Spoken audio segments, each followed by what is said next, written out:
हाँ तो नमस्कार मेरे प्यारे साथियों, आपका अपना और प्यारा यूट्यूब चैनल राज क्लास के एक और नए वीडियो में आपका स्वागत है।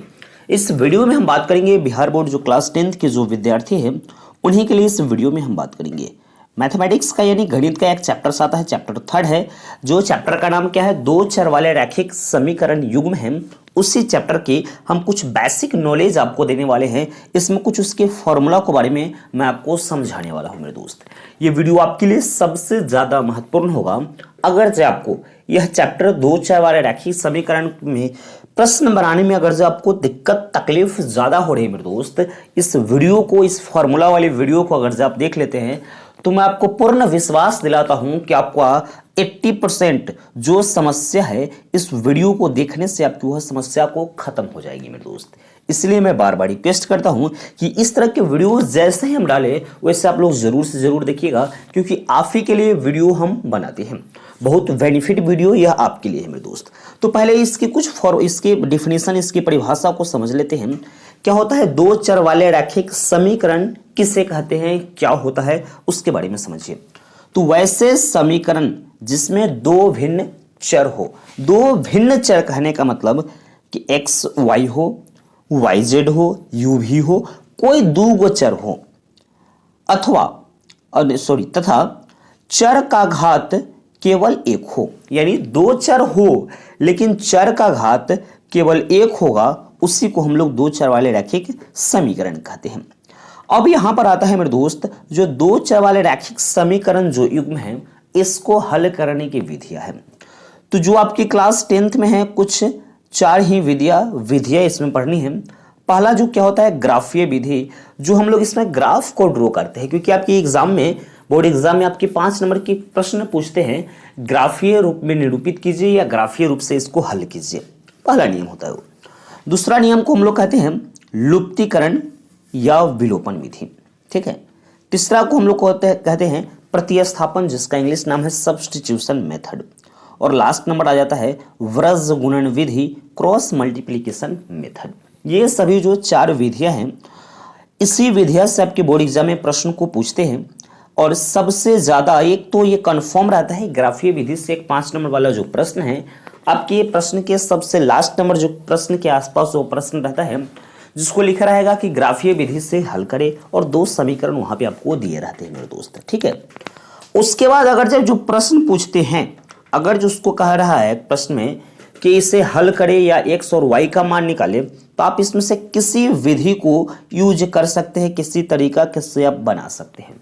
अगर जी किसी प्रश्न में कहता है कि इसे प्रतिस्थापन विधि से हल करे, प्रतिस्थापन या विलोपन विधि, या इसी को कह रहा है व्रजगुणन विधि, अगर जो विधि का नाम लेगा उस विधि का यूज करेंगे।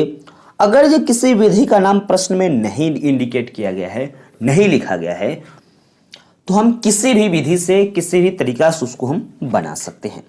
तो पहले हम लोग ग्राफीय विधि को से समीकरण को हल करने के लिए समझेंगे। पहले मेरे भाई, मेरे दोस्त, प्यारे साथियों, पहले समझिएगा कि जो दो चर वाले रैखिक समीकरण युग्म है उसकी जनरल फॉर्मूला, सामान्य सूत्र क्या होती है।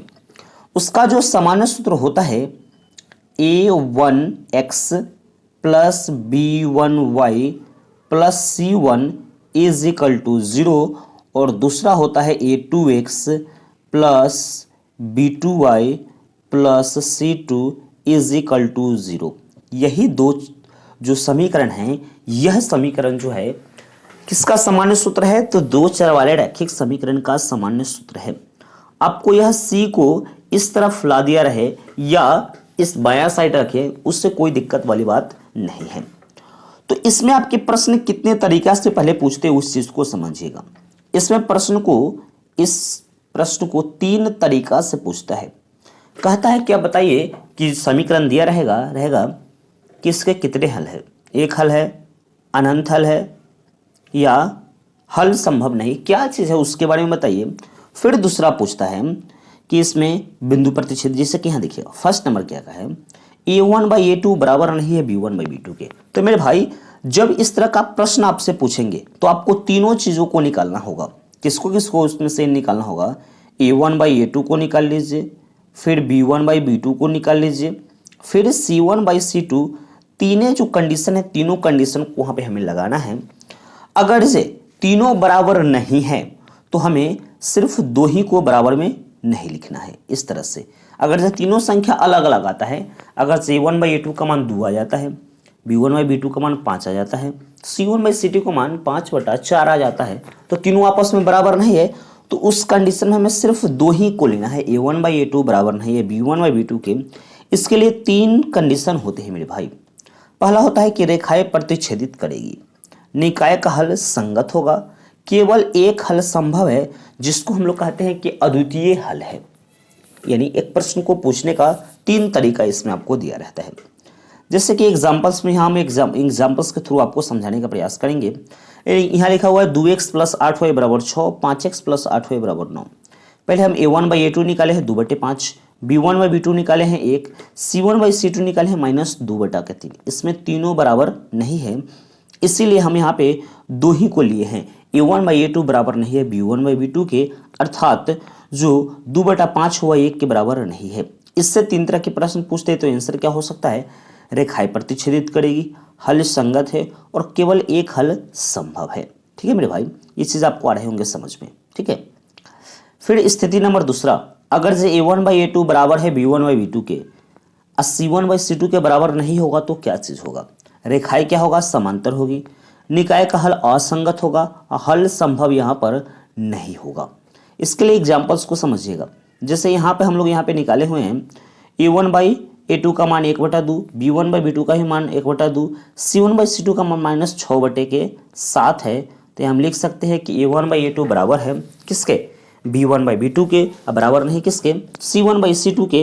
इस तरह इसमें तीन तरह के प्रश्न पूछते हैं। रेखाएं समांतर है, असंगत है, कोई हल संभव नहीं होगा। फिर तीसरा नंबर कंडीशन आ जाता है कि तीनों बराबर है। तो तीनों बराबर के लिए क्या होता है? रेखाएं संपाती, जिसको हम लोग आश्रित कहते हैं मेरे भाई।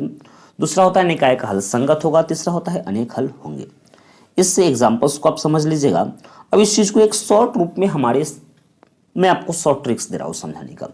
अगर समझिए, अगर से जिसका निकाय का हल संगत, किसका संगत होगा वो समझिएगा। तो जिसका हल संभव होगा, यानी एक हल हो या अनेक हल हो, इसी का निकाय का हल क्या होगा? संगत होगा। जिसमें हल नहीं निकलेगा वह क्या होगा? असंगत होगा। तो इतनी इसकी बेसिक फॉर्मूला है। अब इसमें जैसे कि यहाँ पे देखिएगा, लुप्तीकरण का फॉर्मूला, प्रतिस्थापन, वृत्त गुणन, इसका कोई फॉर्मूला नहीं है मेरे दोस्त। इसका कोई कॉन्सेप्ट इसकी समझनी है। एक प्रश्न को सोल्व कीजिएगा इस विधि से, वह प्रश्न आपको समझ में आ जाएगा। उस विधि को भी आप आराम से समझ पाएंगे मेरे दोस्त। ठीक है, इस चीज को आप पूरी अच्छी प्रकार से नोट डाउन कर लीजिएगा। आपकी बोर्ड एग्जाम के लिए सबसे ज्यादा बेस्ट है। इससे ऑब्जेक्टिव प्रश्न भी आपके बन जाते हैं, क्लियर हो जाते हैं, और कुछ सब्जेक्टिव प्रश्न भी आपसे यहाँ पे क्लियर हो जाते हैं मेरे दोस्त। अगर आप हमारे चैनल पर भी नए हैं तो चैनल को एक बार जल्दी से जल्दी सब्सक्राइब कर लीजिएगा और बेल नोटिफिकेशन को ऑन कर लीजिएगा, ताकि मेरे वीडियो का नोटिफिकेशन मेरे दोस्त सबसे पहले आपको मिलता रहेगा। तो मिलते हैं नेक्स्ट वीडियो में, तब तक के लिए मेरे दोस्त जय हिंद।